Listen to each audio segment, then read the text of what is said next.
पिछले 6 महीने से भले ही शेयर बाजार में उतार चढ़ाव जारी हो, मार्केट में जबरदस्त गिरावट देखी गई हो, लेकिन इसके विपरीत गोल्ड का बाजार पूरी तरह से गर्म है। गोल्ड आए दिन नए नए रिकॉर्ड बना रहा है। जहां एक तरफ शेयर मार्केट में इन्वेस्टर्स को नुकसान झेलना पड़ रहा है, वहीं गोल्ड में जिन लोगों ने इन्वेस्ट कर रखा है वो आए दिन नए नए रिकॉर्ड देख रहे हैं और अपना पैसा बढ़ता हुआ भी उनको नजर आ रहा है। और आज ही गोल्ड ने 90,000 रुपये का नया ऑल टाइम हाई भी टच कर लिया है। ऐसे में लोगों के मन में, आपके मन में एक सवाल बार बार आता है कि क्या गोल्ड 1 लाख रुपए के भी पार चला जाएगा? अगर हाँ, तो कब 1 लाख रुपए के पार सोना जाएगा? क्या इसमें अभी निवेश किया जाए या फिर अभी वेट किया जाए? और अगर निवेश किया जाए तो गोल्ड की किस फॉर्म में निवेश किया जाए, यानी कि गोल्ड बार खरीदा जाए, ज्वेलरी खरीदी जाए, गोल्ड ETF खरीदा जाए, किस फॉर्म में निवेश किया जाए? एक सवाल ये भी होगा कि आखिर गोल्ड इतनी तेजी से क्यों भाग रहा है? तो हम आपके इन सभी सवालों का जवाब इस वीडियो में देने वाले हैं और सबसे बड़ी बात ये बताने वाले हैं कि गोल्ड 1 लाख रुपए के पार कब जाएगा। तो चलिए वीडियो की अब शुरुआत करते हैं। तो सबसे पहले आपको बता देते हैं कि आज यानी 19 मार्च को गोल्ड 90,000 रुपए के भी पार चला गया है। गोल्ड पर जानकारी देने वाली एक वेबसाइट गुड रिटर्न्स के मुताबिक 24 कैरेट गोल्ड की कीमत आज सुबह बढ़कर 90,440 रुपए पर पहुंच गई है।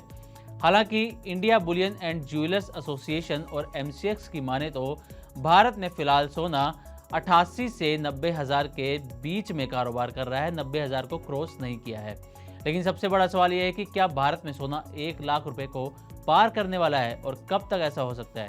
तो चलिए आपको इस सवाल का अब जवाब देते हैं। ET नाउ को दिए इंटरव्यू में HDFC सिक्योरिटीज में कमोडिटीज एंड करेंसीज के हेड अनुज गुप्ता ने गोल्ड पर क्या कहा है, आपको ये बता देते हैं। अब उनसे जब पूछा गया कि क्या गोल्ड 1 लाख रुपए के पार जाएगा, तो अनुज गुप्ता ने कहा कि बिल्कुल सोना 1 लाख रुपए के पार जरूर जाएगा, लेकिन अभी नहीं, लॉन्ग टर्म में सोना ज़रूर 1 लाख रुपए के लेवल को पार कर लेगा। लॉन्ग टर्म से मतलब है कि आने वाले 2 महीने, 4 महीने या 6 महीने में सोना 1 लाख रुपए के लेवल को पार कर सकता है। हालांकि उन्होंने ये भी कहा कि शॉर्ट टर्म में गोल्ड 90,700 रुपये से लेकर 91,000 के बीच में रहने वाला है। अगर इंटरनेशनल लेवल की बात करें तो अनुज गुप्ता का कहना है कि $3200 प्रति औंस तक गोल्ड जा सकता है और शॉर्ट टर्म के लेवल जो हैं वो उन्होंने FY25 के आखिर तक दिए हैं, यानी कि ये 31 मार्च तक के उन्होंने ये लेवल दिए हैं और उन्होंने बताया कि 31 मार्च तक ही गोल्ड 90,700 से 91,000 तक पहुंच सकता है। तो ये गोल्ड को लेकर ट्रेंड अभी भी बुलिश है, ऐसा अनुज गुप्ता का मानना है। अब उन्होंने ये भी बताया कि लोग गोल्ड में किस उद्देश्य से पैसा लगा रहे हैं। उनका कहना है कि लोग अब गोल्ड को इन्वेस्टमेंट की तरह देख रहे हैं, ना सिर्फ ज्वेलरी के पर्पस से, यानी कि लोग सिर्फ ज्वेलरी लेने के लिए ही गोल्ड में पैसा नहीं लगा रहे, बल्कि उनका मकसद है गोल्ड में इन्वेस्ट करना ताकि आने वाले सालों में अच्छा रिटर्न उनको मिल सके। गोल्ड बार की डिमांड में काफ़ी तेजी आई है, लोग गोल्ड बार की काफ़ी डिमांड कर रहे हैं और गोल्ड कॉइन की डिमांड भी बढ़ रही है। इसके साथ साथ गोल्ड ETF की डिमांड में भी काफ़ी इजाफा देखने को मिल रहा है। अब आपको ये भी बता देते हैं कि इस साल अब तक गोल्ड की कीमतें कितनी बढ़ चुकी हैं। यानी इस साल अब तक जनवरी से लेकर अब मार्च यानी कि 19 मार्च तक गोल्ड में 16% से ज़्यादा की तेज़ी आ चुकी है और सोना अब तक 12,000 रुपये से ज़्यादा तक बढ़ चुका है। यानी कि 1 जनवरी से लेकर 19 मार्च तक ये 2 से ढाई महीने में सोना 12,000 रुपये महंगा हो चुका है। मार्केट में जनवरी से अब तक 14 बार रिकॉर्ड हाई भी गोल्ड जो है वो टच कर चुका है। ग्लोबल मार्केट में भी 15% की गोल्ड में तेज़ी देखी जा रही है। तो ये थी गोल्ड पर कीमतों पर हमारी ये जानकारी। अब जानते हैं कि गोल्ड कब खरीदना चाहिए। तो इस पर अनुज गुप्ता का कहना है कि इंटरनेशनल लेवल पर 3 महीने पहले गोल्ड 2600 से $2700 की रेंज में था, यानी कि पर औंस जो रेट था वो 2600 से $2700 था, लेकिन अब ये बढ़कर $2900 से $3000 की रेंज में आ गया है। गोल्ड में हमेशा 20 से 30% का करेक्शन देखा गया है और अब अगर गोल्ड $2800 प्रति औंस पर आता है तो उस वक्त आप खरीदारी कर सकते हैं, क्योंकि इससे घरेलू मार्केट में भी गोल्ड की कीमतें कम होंगी। अब गोल्ड की खरीदारी कैसे करें, ये भी बड़ा सवाल है, क्योंकि निवेशक या फिर गोल्ड खरीदने वाले ये कंफ्यूज रहते हैं कि गोल्ड की ज्वेलरी खरीदें, गोल्ड बार खरीदें, गोल्ड ETF खरीदें, क्या खरीदें, जहां पर उनको अच्छा रिटर्न भी मिले और बेचते वक्त पैसा भी ज़्यादा ना लगे, क्योंकि गोल्ड ज्वेलरी में आपको जीएसटी, मेकिंग चार्जेस, ये सब भी काफ़ी चुकाना पड़ता है। तो अब ये जान लेते हैं गोल्ड की खरीदारी कैसे करें। तो अनुज गुप्ता का कहना है कि गोल्ड में लमसम खरीदारी ना करें, लॉन्ग टर्म इन्वेस्टमेंट करें और एसआईपी के ज़रिए गोल्ड खरीद सकते हैं। यानी हर महीने एक छोटी रकम भी आप चाहें तो उसके ज़रिए भी आप गोल्ड ईटीएफ्स आते हैं, उसमें आप निवेश कर सकते हैं। गोल्ड में अभी 10% खरीदारी करें और इसके बाद जब भी गोल्ड में करेक्शन आए, यानी कि उसके जब दाम कम हो, उस वक्त गोल्ड की खरीदारी आप कर सकते हैं। अब गोल्ड की कीमतों पर यह भी जान लेते हैं कि अमेरिकी फेडरल रिजर्व के फैसलों का बड़ा असर हो सकता है। दरअसल आज यानी 19 मार्च को ये मीटिंग होनी है।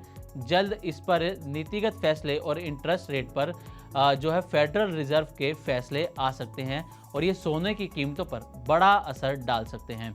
ब्याज दर में अगर फेडरल रिजर्व कटौती करता है तो इससे सोने की चमक और ज़्यादा बढ़ सकती है।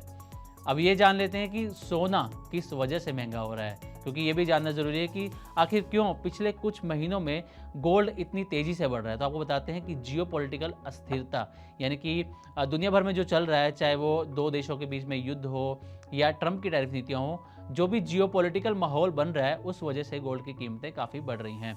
डोनाल्ड ट्रंप की टैरिफ नीतियों से भी आर्थिक चिंता पैदा हुई है, जिसकी वजह से गोल्ड के दामों में इजाफा देखा जा रहा है। अमेरिकी डॉलर इंडेक्स 4 महीने के निचले स्तर पर पहुंच गया है, जिससे गोल्ड की कीमतें बढ़ रही हैं। मिडल ईस्ट में भी तनाव बढ़ने से सोने की कीमतों में इजाफा आ रहा है और इक्विटी में लगातार गिरावट भी देखी जा रही है, जिस वजह से लोग गोल्ड में ज़्यादा इन्वेस्ट कर रहे हैं और गोल्ड की कीमतें भी बढ़ रही हैं। अब MCX पर 19 मार्च को यानी कि आज सोने का क्या भाव रहा है, ये भी आपको आज की कीमतें बता देते हैं। तो MCX पर गोल्ड आज यानी 19 मार्च को 114 रुपये बढ़कर 88,840 रुपये प्रति 10 ग्राम पर खुला था और सुबह 9:15 बजे तक 164 रुपये बढ़कर 88,890 पर ये सोना MCX पर पहुंच चुका था। अब गोल्ड ETF में आपको बताते हैं कि लोगों का इंटरेस्ट किस कदर से बढ़ रहा है। अभी गोल्ड की कीमतें बताई, अब आपको बताते हैं कि गोल्ड ETF में लोगों का इंटरेस्ट कैसे बढ़ रहा है। फरवरी में गोल्ड ETF में नेट इनफ्लो 1,980 करोड़ रुपए के आसपास रहा था और जबकि फरवरी 2024 में ये महज 997 करोड़ रुपए का इसमें नेट इनफ्लो जो है आता हुआ देखा गया था। अब इस हिसाब से सालाना आधार पर नेट इनफ्लो में 99% की ग्रोथ देखने को मिली है, यानी कि फरवरी 2024 में महज 997 करोड़ रुपए आए थे, लेकिन अब ये इस साल फरवरी 2025 में इसमें नेट इनफ्लो 1,980 करोड़ रुपए का रहा है। अब ये जानते हैं कि गोल्ड ETF का AUM कितना है। तो फरवरी में गोल्ड ETF का AUM बढ़कर रिकॉर्ड 55,677 करोड़ रुपए हो चुका है। वहीं फरवरी 2024 में AUM महज 28,529 करोड़ रुपए था। तो इसमें भी आप देख सकते हैं कि कितना बड़ा आपको यहाँ पर डिफरेंस देखने को मिल रहा है। अब जनवरी 2025 में 51,839 करोड़ रुपए का इसका जो AUM था। तो ये थी गोल्ड पर हमारी पूरी डिटेल रिपोर्ट। इसमें हमने आपको बताया कि गोल्ड 1 लाख के लेवल को पार कर सकता है या नहीं और कब तक पार कर सकता है, आपको गोल्ड में कैसे इन्वेस्ट करना चाहिए, क्या लमसम करना चाहिए या SIP के जरिए करना चाहिए, ये गोल्ड ETF खरीदना चाहिए, गोल्ड बार खरीदना चाहिए, ये हमने पूरी डिटेल आपको इस वीडियो में देने की कोशिश की है। तो अगर आपको हमारी ये वीडियो पसंद आई हो तो चैनल को ज़रूर सब्सक्राइब करें और हमारी इस वीडियो को भी लाइक करें।